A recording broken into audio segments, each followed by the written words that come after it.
সেনাপ্রধান ওয়াকারুজ্জামান ঘোষণা দিয়েছেন ভারতের সেভেন সিস্টার বাংলাদেশ দখল করবে। চীনের সাহায্য নিয়ে এই ভারতের সেভেন সিস্টার দখলের জন্য উনি ঘোষণা দিয়েছেন।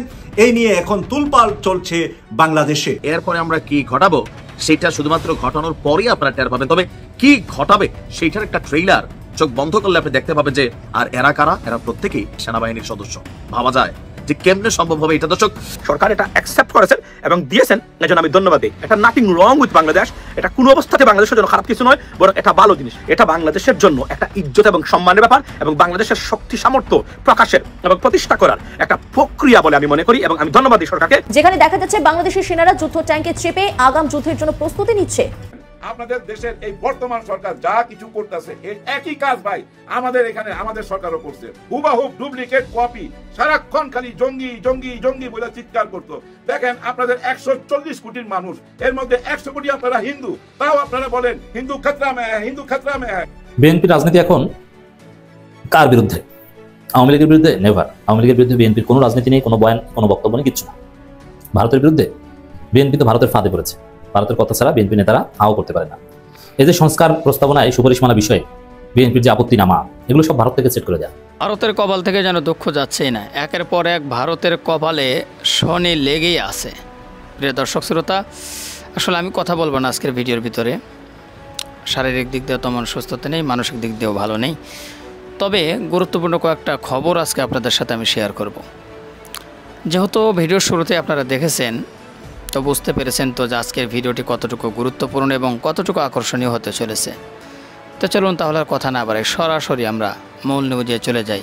তবে হ্যাঁ, একটা লাইক দিয়ে চলুন ভিডিওগুলো দেখে আসি। জেনারেল ফজলুর রহমান ঘোষণা দিয়েছেন ভারতের সেভেন সিস্টার বাংলাদেশ দখল করবে। চীনের সাহায্য নিয়ে এই ভারতের সেভেন সিস্টার দখলের জন্য উনি ঘোষণা দিয়েছেন। এই নিয়ে এখন তুলপাল চলছে বাংলাদেশে। এই মুহূর্তে আমি দেখতে পাচ্ছি যে জেনারেল ফজলুর রহমানের ফেসবুক আইডিতে উনি যে পুষ্টি করেছেন তা আপনাদের সামনে তুলে ধরছি। জেনারেল ফজলুর রহমান বলেন, ভারত পাকিস্তান আক্রমণ করলে বাংলাদেশের উচিত হবে উত্তর পূর্ব ভারতের 7 রাজ্য দখল করে নেওয়া। এ ব্যাপারে চীনের সাথে যৌথ সামরিক ব্যবস্থা নিয়ে আলোচনা শুরু করা প্রয়োজন বলে মনে করছি আমি।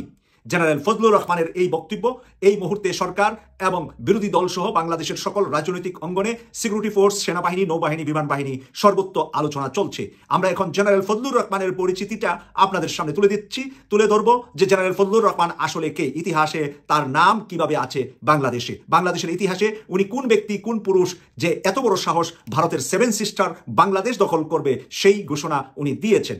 আমি প্রিয় দর্শক ওনার প্রিভিয়াস লাইফ থেকে তুলে ধরছি। 2000 সালে বিডিআরের নেতৃত্বে মায়ানমারের 600 সৈন্য নিহত হয়েছিলেন এই জেনারেল ফজলুর রহমানের হাতে। তিনি ছিলেন তখন বাংলাদেশের বর্ডার প্রতিরক্ষা, যেটা বিডিআর নামে ছিলেন, সেই বিডিআরের সাথে যুদ্ধ হয়েছিল মায়ানমারের। আর সেই যুদ্ধে মায়ানমারের 600 সৈন্য নিহত হয় জেনারেল ফজলুর রহমানের হাতে, তার সৈন্যবাহিনীর হাতে।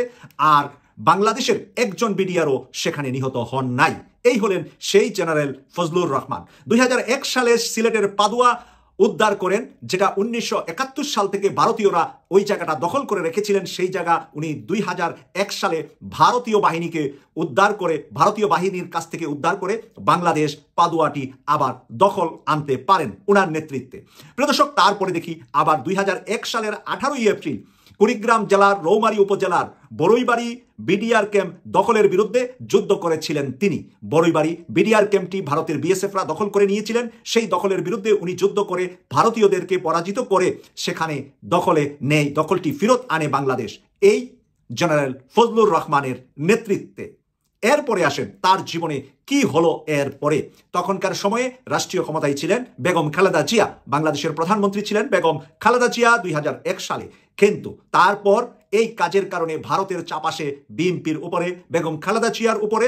সেই চাপ বিএনপি সইতে না পেরে জেনারেল ফজলুর রহমানকে বিডিআরের মহাপরিচালক থেকে পদত্যাগ করতে বাধ্য করেন। প্রিয় দর্শক, এই হলো আমাদের দেশপ্রেমী হারিয়ে যাওয়া সেই জেনারেল ফজলুর রহমান।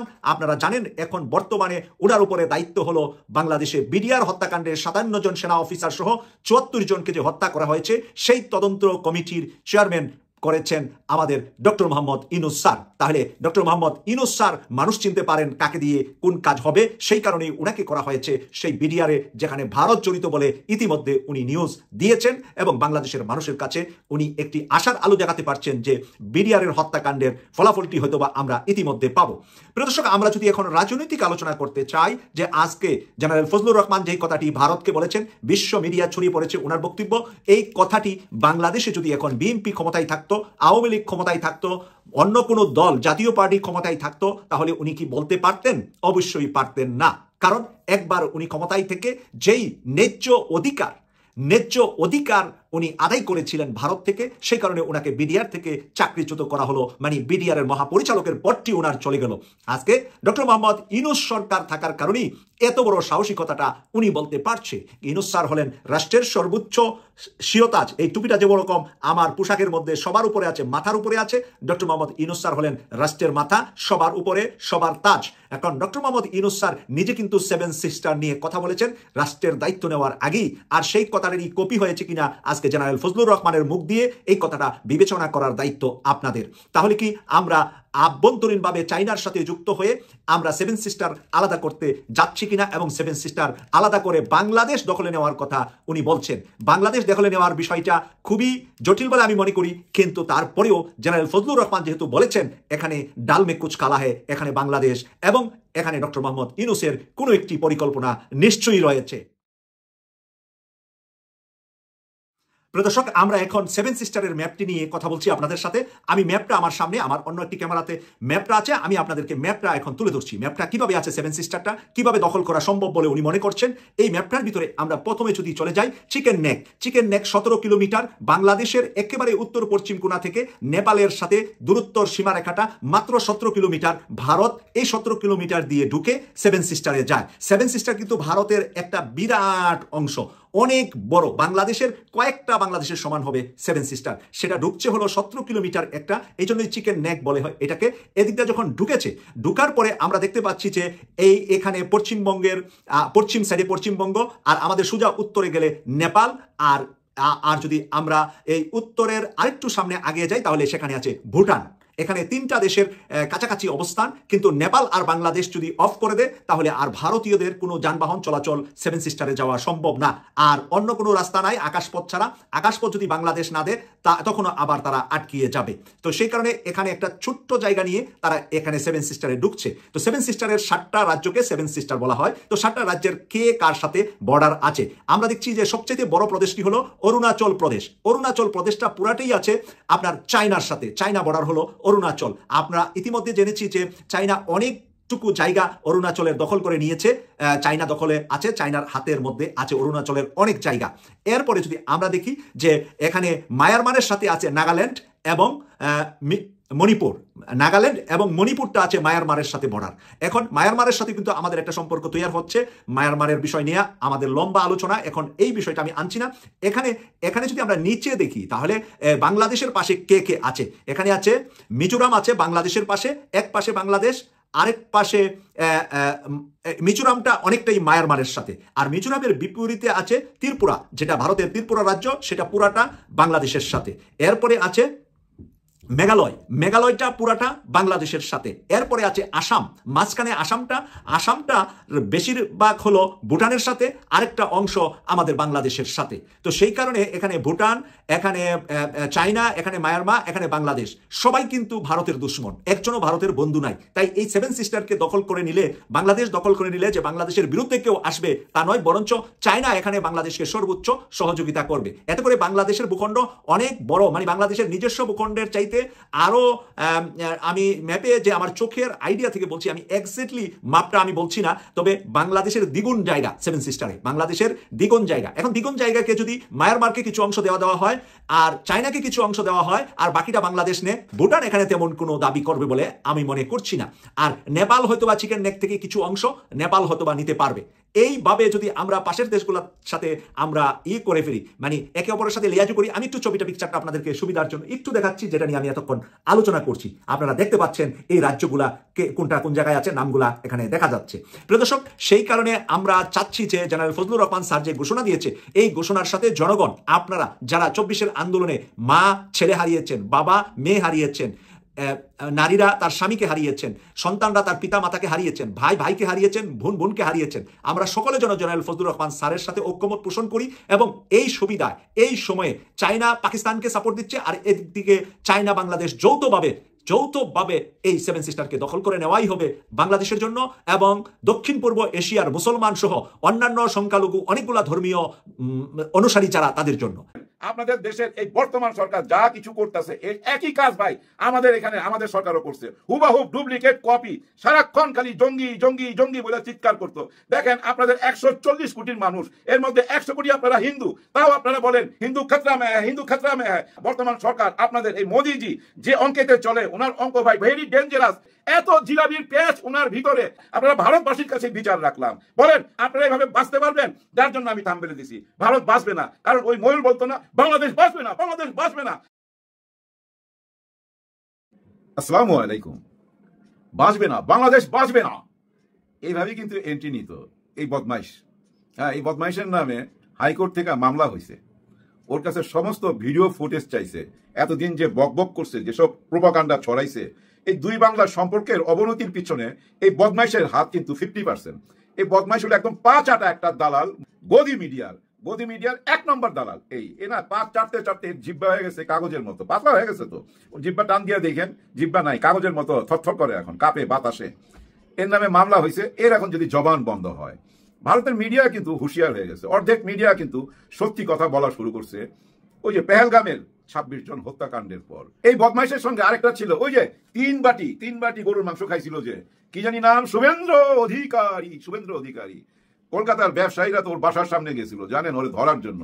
আর এই যে এই বদমাইশ ময়ূখ রঞ্জন, এর কিন্তু দেখবেন ওই যে সিদ্দিকের মতো রাস্তায় পাইলে দিবে। কিন্তু ভারতের অবস্থা ওদিকেই যাচ্ছে, ভারত জায়গা উঠতেছে, ওদের ভুল ওরা বুঝতে পারতেছে। ওরা যে বাংলাদেশের সাথে অন্যায় করছে, এটা কিন্তু অনেক মিডিয়া কিন্তু এখন সত্যিটা সামনে তুলে ধরতেছে। এই ময়ূক রঞ্জন, শুভেন্দ্র অধিকারী, এরকম আরো কিছু নেতা ফেতা আছে ভাই ওই দেশে, জানেন, খালি ঘৃণা ছড়ায়।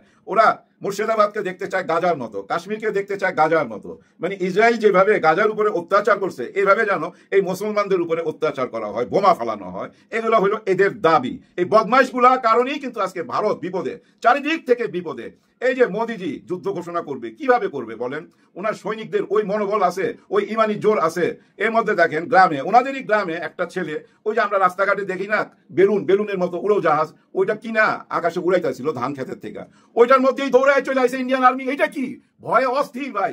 ওই ছেলের কাছে এটা দেখতেছে, এটা কি, ওটার ভিতরে পরীক্ষা করতেছে কোনো বোম টোম আছে কিনা। এই যে এই সেই বেলুনটা, ও এরা তো আসলে আর্মি না, এরা হলো পুলিশ। দেখেন কি ভয়টা পাইছে, ভয়ে অস্থির ভাই। ওই ছেলের কাছে এটা দেখতেছে, এটা কি, ওটার ভিতরে পরীক্ষা করতেছে কোনো বোম টোম আছে কিনা। দেখেন একটা বেলুন দেখে এই অবস্থা, অরিজিনালটা আসলে কি হবে চিন্তা করছেন? এর মধ্যে কাশ্মীরের বর্ডার থেকে না মাঝে মাঝে গুলি করে ইন্ডিয়ান আর্মি। ওনারা কি করছেন, পাকিস্তানি আর্মি ভাই বড় একটা মারছে, বড় একটা মাইরা না ওদের ঘাঁটি চুরমার কইরা দিছে, একটা দিক চুরমার কইরা দিছে। ওই একটা মাইরাই বুঝাই দিছে ভাই, ডাঙ্গুলি খেলতে আসিস না, যুদ্ধ করতে চাইলে যুদ্ধ করতে আয়। পাকিস্তান তো রেডি, ভারত কি রেডি? ভারত কিভাবে রেডি হবে বলেন? তার বন্ধু কই? তার একটাই বন্ধু ছিল আমেরিকা, যাকে নিয়ে আসে জঙ্গি আন্দোলনে নাম ছিল, মানে জঙ্গি নিধন করবে। যেভাবে আমেরিকা ইসরায়েলকে সাপোর্ট দিতেছে, গাজাতে জঙ্গি আছে, ওই হামাসকে ধ্বংস করতে হবে। একই কাজ কিন্তু কাশ্মীরে করতে চাইছিল। কাশ্মীরে যে 26 জন হত্যা হয়েছে, এরপরে সঙ্গেই কোনো তদন্ত না করে বলছে এরা জঙ্গি। ওই যে আমেরিকা জঙ্গি বলে, ওই জন্য উনি জঙ্গি ভাবছিল যে আমেরিকা ওনাকে দৌড়ে আইসা সাপোর্ট করবে। আসো আমরা দুই বন্ধু মিলা, ট্রাম্প আর আমি, মোদিজি মনে করছিল আমেরিকা 2 হাত বাড়ায় দিবে। আরে বন্ধু আসো, দুই বন্ধু মিলা জঙ্গি নিধনে নাইমা যায়, জঙ্গি ধ্বংস করে দেবো, এটাই মনে করছিল যে ভারতের পক্ষ হইয়া পাকিস্তানে আক্রমণ করবে। কিন্তু না, ডোনাল্ড ট্রাম্প কিন্তু ওই আগের অবস্থা নাই, ওনার মনের ভাব চেঞ্জ হয়েছে। উনি কিন্তু এখন যুদ্ধ খেলার মধ্যে নাই। মোদিজি ডোনাল্ড ট্রাম্পরে বন্ধু বইলা অজ্ঞান, আমার বন্ধু। কিন্তু বন্ধু কি বললো? বন্ধুর ঘরে যখন 26 জন মারা গেল, চিন্তা করেন, বন্ধুর বাড়িতে 26 জন মারা গেছে, আর ওই বন্ধু বলতেছে যারা মারছে তাদের সঙ্গে বৈশা একটা মিল মিস কইরা নাও। মানে টাইম নাই, গনার টাইম নাই, পাশে দাঁড়াবার টাইম নাই। এটাই সত্যি। তাহলে মোদির বন্ধুকে রইলো, মোদির বন্ধু আছে ভাই, আছে ফ্রান্স, আছে ইটালি, আছে, ওনারা সহযোগিতা করবেন। কিন্তু পাকিস্তানকে কে সহযোগিতা করতেছে? চীন করতেছে। চীন যে সহযোগিতা করতেছে, আমেরিকার কোনো আপত্তি আছে? বিন্দু মাত্র আপত্তি নাই। তুরস্ক সহযোগিতা করতেছে। তুরস্ককে সারা বিশ্বের মুসলিম কান্ট্রিগুলার বর্তমান নেতা কিন্তু তুরস্ক, ওনারা সহযোগিতা করতেছে সরাসরি পাকিস্তানকে। চীন দিতেছে টাকা, তুরস্ক দিতেছে ভাই ওই যে বোমা বারুদ সব কিছু, ওপেন সিক্রেট এটা। আরব বিশ্বে যতগুলো মুসলিম কান্ট্রি আছে তারা ওপেনলি ঘোষণা না দিল, ওনারা সবাই কিন্তু পাকিস্তানের পক্ষে থাকবে, যেহেতু চীন আছে। আর বর্তমানে বাংলাদেশের অবস্থানটা কোথায় এটা তো আমরা সবাই জানি। আমরা কিন্তু এখন ভারত মুক্ত একটা বাংলাদেশ গড়ে ওঠার সাধনায় আছি। এই সাধনার মধ্যে কারো ডিস্টার্ব চলবে না। ডক্টর মোহাম্মদ ইউনূস স্যার বলছে আমাদেরকে যুদ্ধের প্রস্তুতি রাখতে হবে। হ্যাঁ, আমরা যুদ্ধের প্রস্তুতি রাখবো, কিন্তু আমরা কি কারোর সঙ্গে যুদ্ধ করার জন্য না। কিন্তু আমাদের উপরে যদি কোনো অ্যাটাক হয় তখন কি আমরা ছেড়ে দিব? না, ছেড়ে দিব না। অনেকেই বলতে পারেন ভাই ভারত এত বড় দেশ, ওর সঙ্গে বাংলাদেশ কি যুদ্ধ করবে? আরে ভাই, ছোট পাটাকার বড় আওয়াজ। কারণ কি, আমাদের তো ডক্টর মোহাম্মদ ইউনূস স্যার সামনে, সারা বিশ্বে সবাই উনাকে চিনে। আমাদের দেশের উপরে কেউ অ্যাটাক করবে, জুলুম করবে, ওরে বাপ রে বাপ, আর আমরা সেটা মাইনা নিব? আরে বাপ রে বাপ, আমাদের শরীরের মধ্যে মুসলমানের রক্ত, মুসলমান অন্যায় মাইনা নেয় না তো ভাই, মাইনা নেয় না।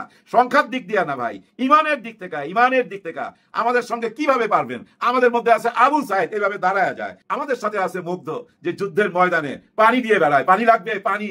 আছে আপনাদের মধ্যে এমন কেউ? আছে আপনাদের মধ্যে এরকম ইমানি জোর যেটা মুসলমানের মধ্যে আছে? যুদ্ধ করতে কলিজা লাগে ভাই, কলিজা লাগে, আর লাগে এই ব্রেন, এই ব্রেন, বুঝছেন? আপনারা কি যুদ্ধ করবেন বলেন? আপনাদের দেশের পাঞ্জাবের শিখরা 2 কোটি শিখ কি বলতেছে যে আমাদের বুকের উপর দিয়ে যাইতে হবে পাকিস্তানে যুদ্ধ করতে হইলে। আপনাদের লোকে আপনাদের বিরুদ্ধে দাঁড়ায় গেছে। বর্তমানে খেয়াল করে দেখেন, আপনাদের মিডিয়াও কিন্তু আপনাদের পিছিয়ে লেগে গেছে। ওই মলমালার মতো নাই, কিন্তু এই মলমালারা সবগুলো ধরা খাবে, কিন্তু যেভাবে ধরা খাইতেছে আমাদের দেশে। আমাদের দেশের মিডিয়ারও বুঝছেন ভাই ওই মলমালার মতো চরিত্র ছিল, এগুলো সবগুলাই কিন্তু ধরা। কেউ ভাইয়া গেছে, কেউ জেলে আছে, কেউ পলাতক আছে। আপনাদের দেশে এরকম একটা টাইম আসতেছে, এই যে আমাদের জুলাই গণ অভ্যুত্থানের যে মডেলটা, এটা মাথায় রাখেন।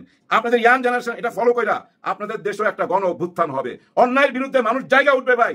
আপনাদের দেশের এই বর্তমান সরকার যা কিছু করতেছে একই কাজ ভাই আমাদের এখানে আমাদের সরকারও করছে, হুবাহুব ডুপ্লিকেট কপি। সারাক্ষণ খালি জঙ্গি জঙ্গি জঙ্গি বলে চিৎকার করতো। দেখেন আপনাদের 140 কোটির মানুষ, এর মধ্যে 100 কোটি আপনারা হিন্দু, তাও আপনারা বলেন হিন্দু খতরা মে হ্যায়, হিন্দু খতরা মে হ্যায়। আপনারা যদি আপনাদের নিজের দেশেই খতরার মধ্যে থাকেন তাহলে আর কে বাঁচাইবো আপনাদেরকে? ভারত বাঁচবে না ভাই, ভারত বাঁচবে না। আপনাদের নীতি পরিবর্তন করেন, সরকার পরিবর্তন করেন, নাহলে কিন্তু ভারত বাঁচবে না। বর্তমান সরকার আপনাদের এই মোদিজি যে অঙ্কেতে চলে, ওনার অঙ্ক ভাই ভেরি ডেঞ্জারাস। ওনার মাথার মধ্যে সব পেস ঘুষ, ওনার মাথার উপরে একটা প্যারাক রাখেন। প্রিয় দর্শক শ্রোতা, আশা করি সবগুলো ভিডিও দেখেছেন এবং বিস্তারিত আলোচনাগুলো আপনারা মনোযোগ সহকারে শুনেছেন। তো অবশ্যই আপনাদের মতামতটা জানিয়ে দিবেন, আর পারলে ভিডিওটা শেয়ার করবেন। আর আমাদের এই চ্যানেল নাসির ইসলামিক মিডিয়া সেন্টারে যদি আপনারা নতুন হন, প্রতিনিয়ত এ ধরনের সকল প্রকার নিত্য নতুন আপডেট খবরগুলো পেতে আমাদের এই চ্যানেলটি সাবস্ক্রাইব করে আমাদের সাথে থাকবেন। ইতিমধ্যে যারা অলরেডি সাবস্ক্রাইব করে দিয়েছেন সবাইকে অসংখ্য ধন্যবাদ জানিয়ে ভিডিওটি এখানে শেষ করছি। তো ভালো থাকবেন সবাই, পরবর্তী নিউজ নিয়ে দেখা হবে আপনাদের সাথে। আল্লাহ হাফেজ।